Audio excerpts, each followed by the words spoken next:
Immediate గా respond అవ్వండి. మీకు 2 చేతులు జోడించి నమస్కరించి చెప్తాను. అజయ్ బాబు అరెస్ట్ చేయబడ్డాడు. పాపం భార్య ఒకటే ఇంట్లో ఉంది, చిన్న పిల్లలు ఉన్నారు వాళ్ళకి. సడన్ గా అటాక్ చేసి అతన్ని తీసుకెళ్లిపోయారు.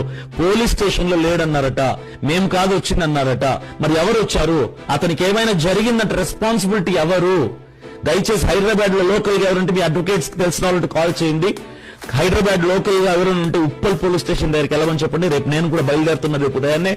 దయచేసి ఇమ్మీడియట్ గా ఎవరైనా రెస్పాండ్. నైట్ కదా, తెల్లారగా చూసుకుందాంలో వద్దు. ఏదేమైనా జరగవచ్చు, ఏమైనా జరిగే అవకాశాలు ఉన్నాయి.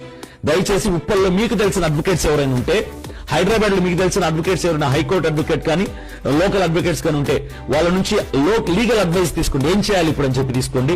అక్కడికి వెళ్ళండి, ఉప్పల్ పోలీస్ స్టేషన్కి వెళ్ళండి. అజయ్ బాబు కోసం డీటెయిల్స్ తీసుకోండి. ఏం జరిగింది ఇన్ఫర్మేషన్ తీసుకోండి. అసలు ఎందుకు ఇలా అరెస్ట్ చేశారు?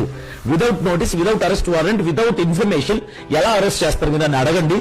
ఒకవేళ ఉప్పల్ పోలీస్ స్టేషన్ లో కూడా అతను లేడు అంటే మాత్రం ఇంటికి వచ్చింది పోలీసులు కాదు, దుండగులు అని అర్థం. సో దయచేసి ట్రై చేయండి. మీకు తెలిసిన రిలేటివ్స్ కానీ, మీకు తెలిసిన ఫ్రెండ్స్ కానీ ఎవరైనా హైదరాబాద్ లో ఉంటే వాళ్ళకి కాంటాక్ట్ అవ్వడానికి ట్రై చేయండి. ఉప్పల్ పోలీస్ స్టేషన్కి వెళ్ళమని చెప్పండి దయచేసి.